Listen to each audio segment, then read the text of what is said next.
você deve dizer um amém. Então Rispa, filha de Aiá, pegou um pano de saco e deitou para si sobre uma rocha. Desde o início da colheita até o cair da chuva do céu sobre os corpos, ela não deixou que as aves de rapina os tocassem de dia, e nem os animais selvagens à noite. Você diz amém. Tome seu assento. Como de costume, eu digo, se você puder aplaudir pela palavra vida, faça isso.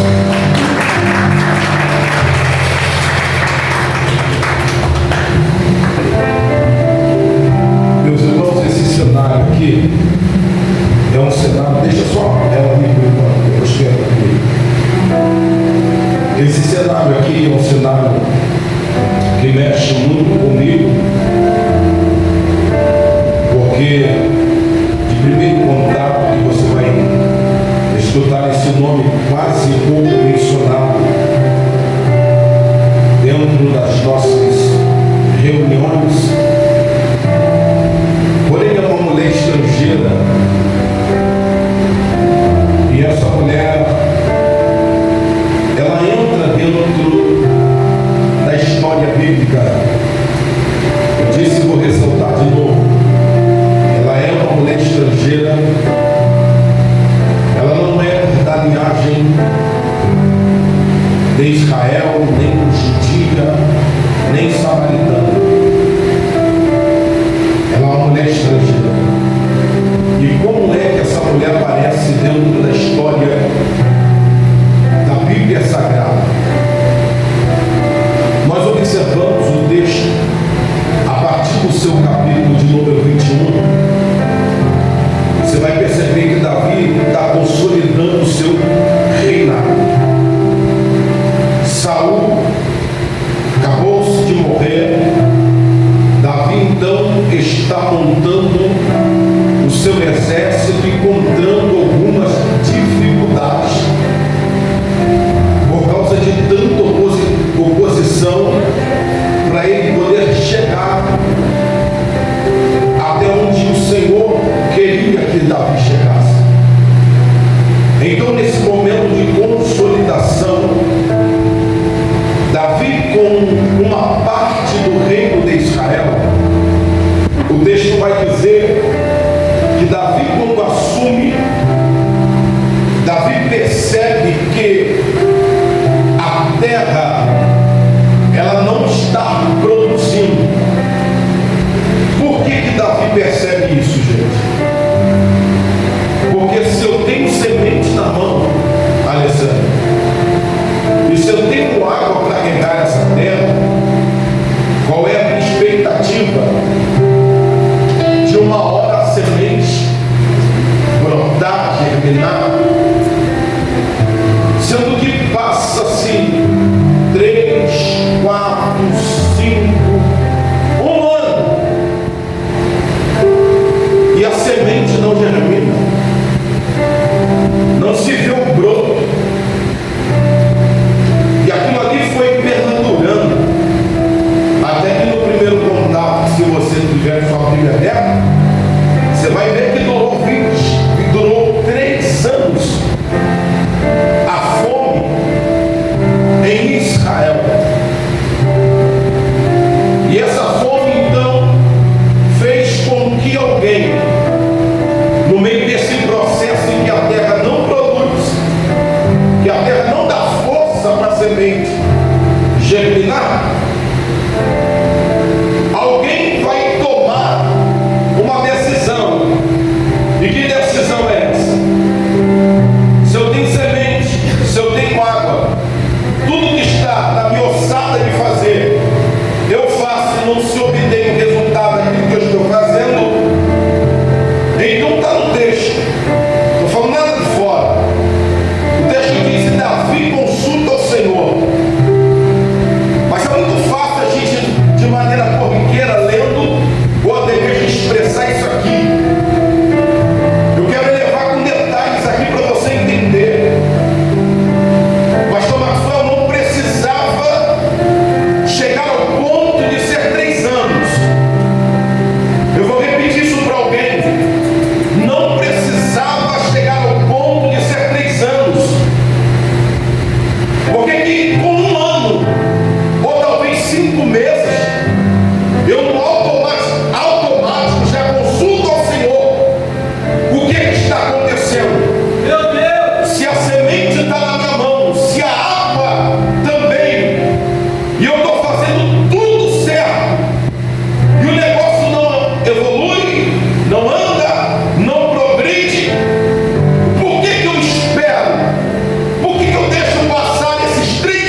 que Saul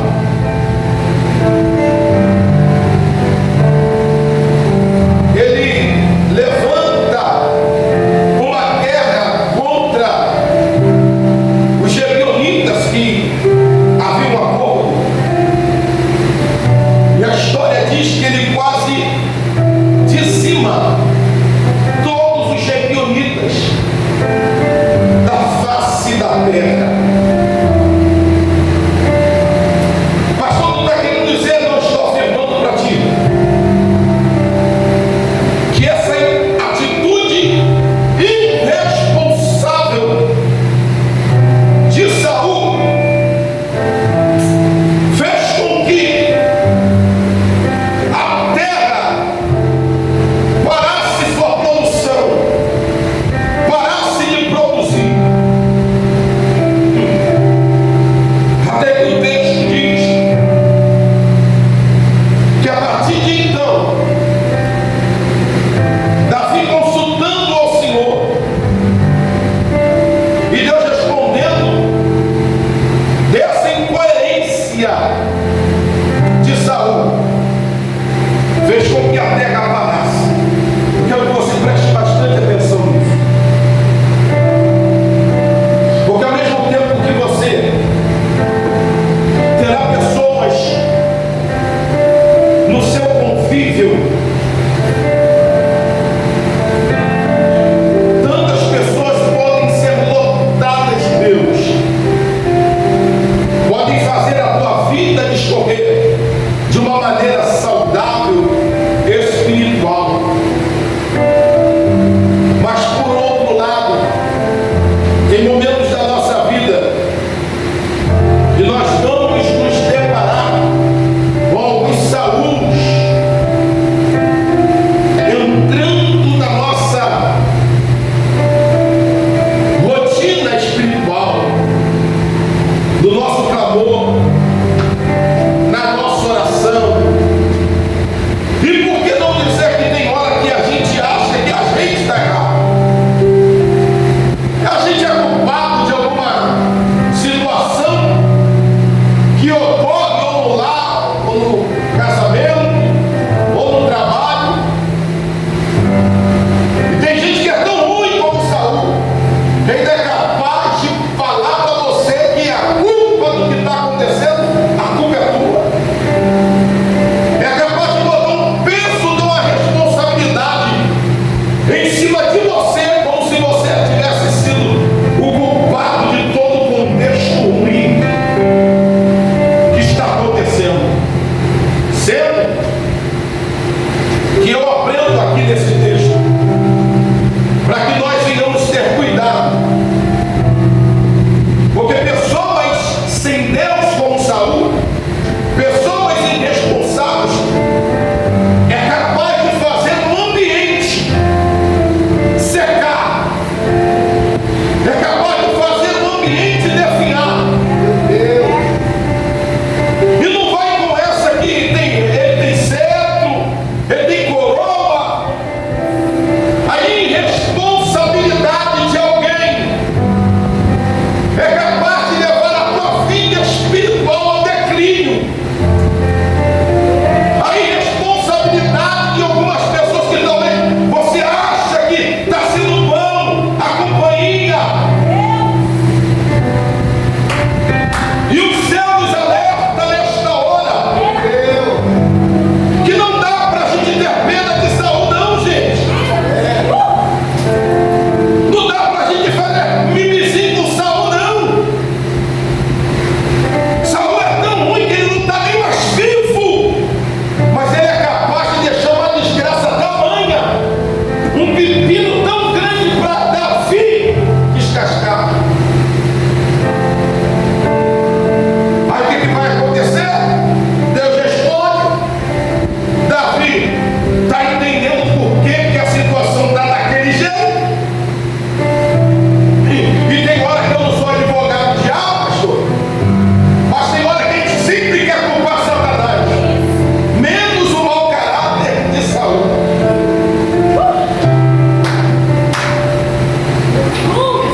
E Deus me disse que a culpa foi de Saul. Agora, para que a ira de Deus, ou a ira de vocês, se aplaque, o que eu posso fazer para que isso seja amenizado, para que isso seja tratado? Olha, essa é a atitude de Davi. Eu estou dizendo, não é Deus que orientou a Davi o que ele teria que fazer. Davi consultou, teve a notícia, ele mesmo saiu e foi resolver. Quando Davi fala isso com os gibeonitas, eles olham para Davi e dizem: olha, meu rei,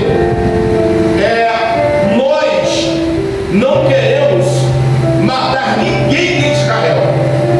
E outra, nós não queremos prata, nós não queremos ouro, nós não queremos bronze, a gente não quer nada de valor.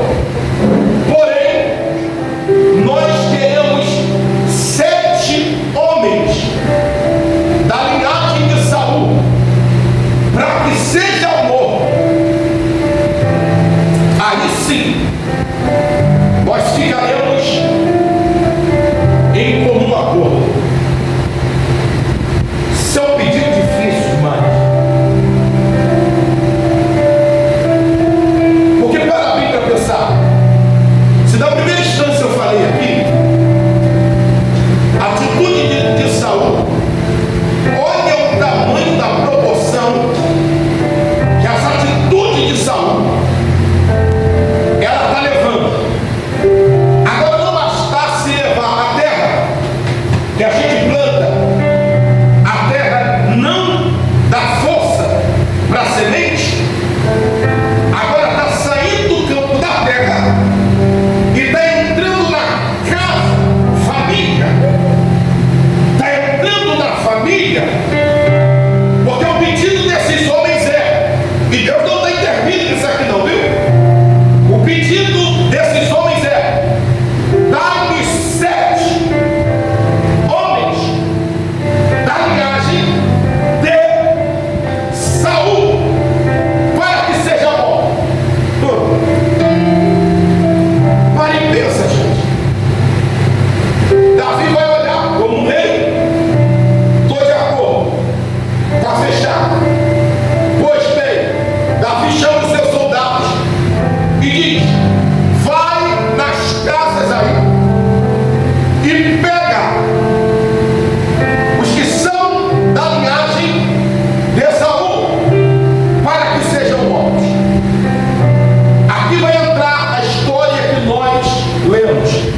a carne dos seus filhos.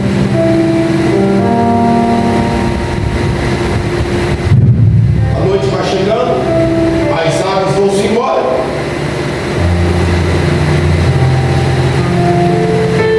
Tranquilo, tranquilo que nada. Cheirinho de sangue de carne. Está fazendo as feras noturnas do campo começar a rosnar.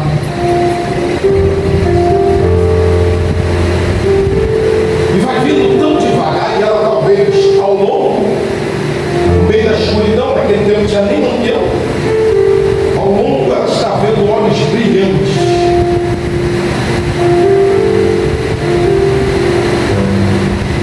Já imaginando vindo sorrateiramente, sentindo o cheiro de carne e sangue. E está no texto. Quando ele se aproximava, ela acendeu uma fogueira.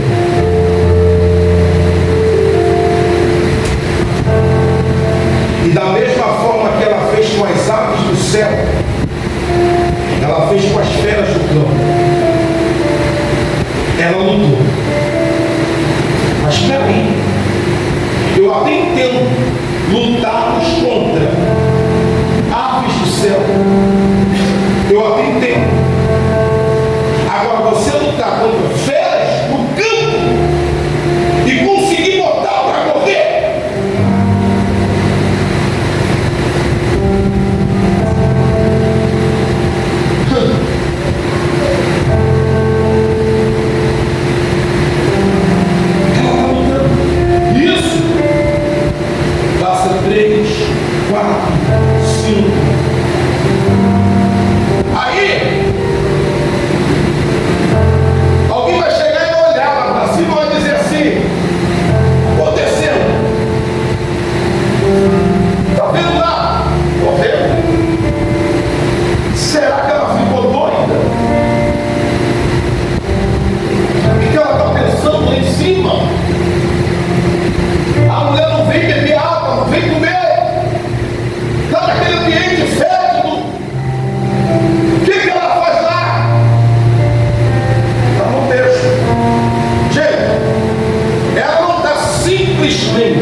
não pode ser maior do que a minha decisão. Todo mundo desceu, ela não fez igual. Ela disse: eu vou ficar. Meu Deus, me ajuda, Deus. Já está decidindo. Eu vou ficar. E vou ficar como? Vou ficar estática, parada, olhando as coisas acontecerem? Não vou. O que você vai fazer? Você tem alguma coisa aí? Tu tem espada? Porque para ficar aqui lutando com mais, tu tem que ter espada. Tem espada? Então tu tem armadura, tu tem o escudo. É quando eu não tenho habilidade nenhuma, nem com escudo, nem com espada, nem armadura eu não tenho. Mas pastor, eu aprendi com essa mulher que mesmo que eu não tenha habilidade com espada, se é um lenço na minha mão, vai virar arma. Eu vou repetir isso para alguém. O poder da minha decisão vai fazer um lenço da minha mão virar arma. Eu não sei, talvez você está olhando para você e para o teu cenário, se vitimizando, dizendo: eu não tenho forças, eu não tenho condição, e eu estou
muda com os fracos.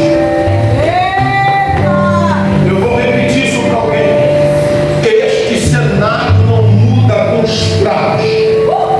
Esse cenário muda com quem tem disposição. Com quem está dizendo assim: eu estou até sozinha, mas a minha mão ainda está boa, a minha boca ainda dá para clamar, o meu joelho ainda dá para descer em terra. Oh, mas aí, pastor, peraí, não, o Senhor está dizendo: ei!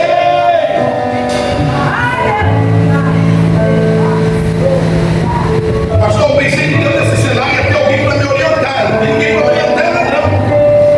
Ela decidiu dizer: a minha casa não vai ser desonrada.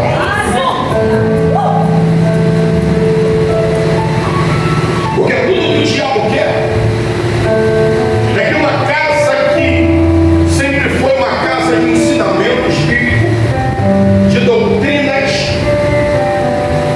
de vida com Deus. Você pega aí, vamos lá, vamos trabalhar essa ideia.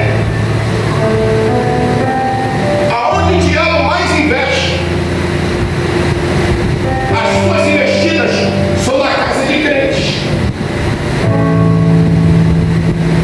para arrebentar o casamento, botar filho na droga, botar filha na prostituição. Aí amanhã depois, Satanás vai olhar e na boca de algumas pessoas vai dizer: olha lá, a crente que prega lá na igreja, mas olha como os filhos estão. Olha o marido onde está.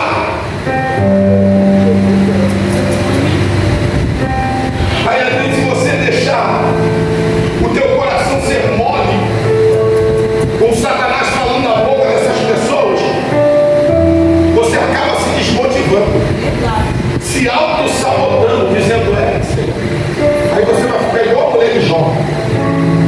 Eita, Jó, como é que tu consegue manter essa integridade aí? Como quem diz para quem sabe Deus tem beleza? Eu já não acredito nesse Deus aí não. Investida pesada. Pastor, por que ele está falando isso? Algumas pessoas aqui conhecem o meu irmão Anderson. Foi sempre pregador da palavra do Senhor. O diabo chegou e tocou na casa da minha mãe. Meu irmão pastor, que era um exílio pregador, hoje em dia é um pai de santo.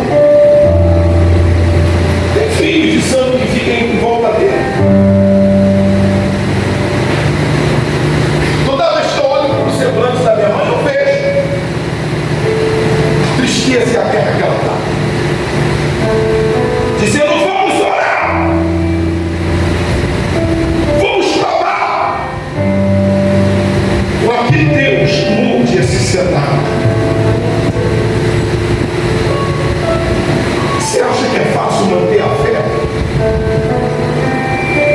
Você acha que é fácil você se manter sem murmurar?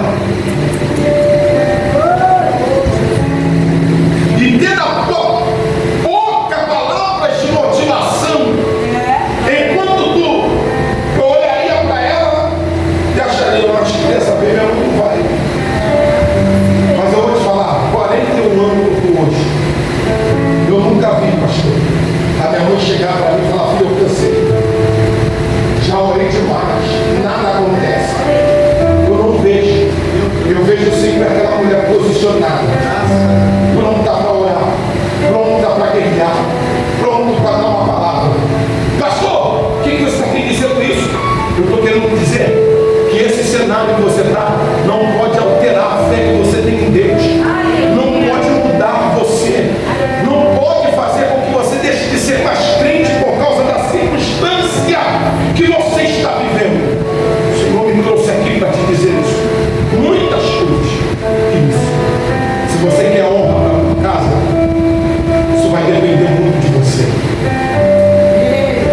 A honra da tua casa vai depender muito do seu posicionamento.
uma mãe em cima. O nome dela é Rista. A gente fica olhando daqui de baixo e ela está lá. O lenço para um lado, o lenço para o outro. Mas o Chico tomou. Tá bom. Mas ela está lá em cima. Davi diz: eu já sei o que ela quer. Já sabe? Já sei. Faz o seguinte: tira os meninos de lá, da forma, e dá um sepultamento para eles, Chico. Glória a Deus. Aleluia.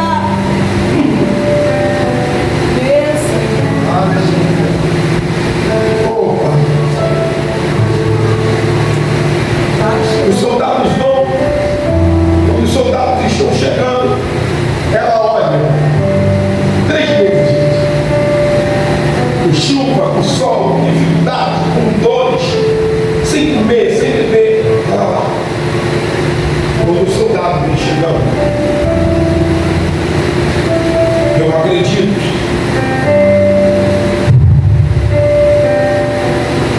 Um suspiro mais aliviado.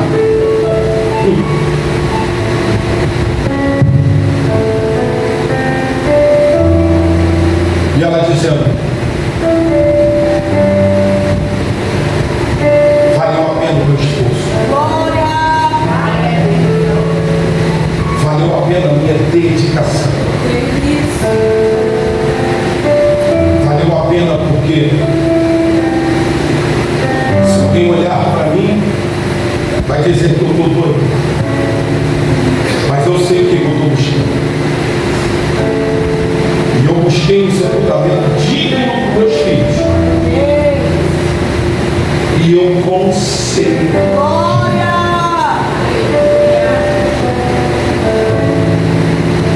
Honra e dignidade.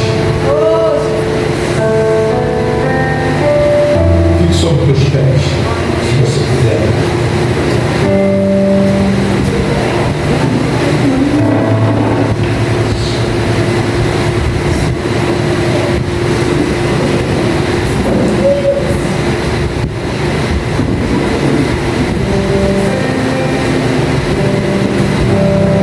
Muitas batalhas.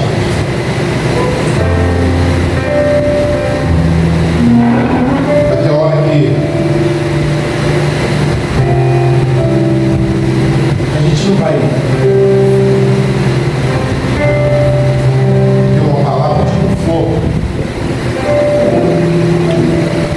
Eu acho que a gente não vai ter um tapinha no ombro.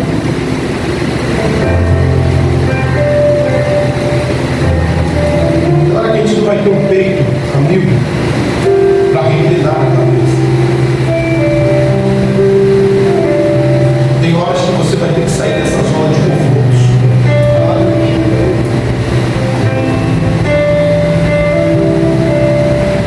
Tem horas que você vai ter que sair desse espaço que está tão tranquilo, para você entrar em situações que você nunca imaginou que ia entrar. Por que ela apareceu na história? Por causa dessa história de guerreira perseverante, fé extraordinária. Tantas coisas te aconteceram para te desmotivar, para te entristecer, para fazer você parar. Mas será que mesmo com essa dor aí dá para você dar glória?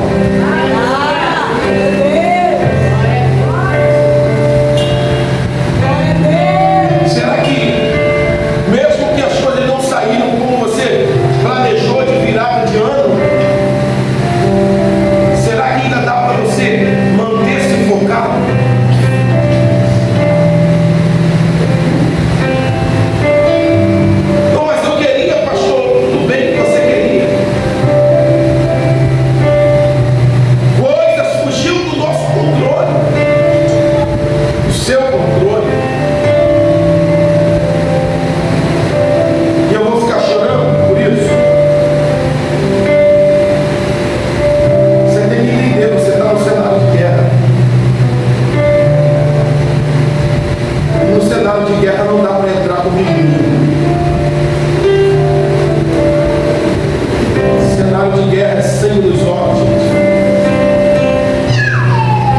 tirar força da onde não tem.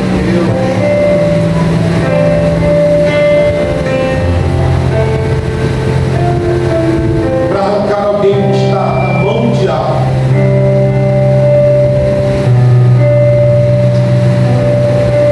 Para tirar alguém que está cheio de possessões. Você tem que se preparar para isso, porque as retaliações virão.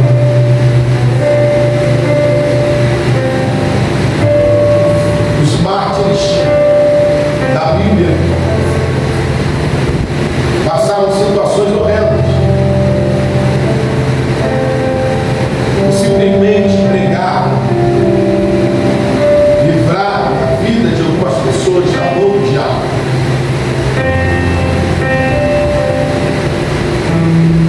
Pastor, diz para mim,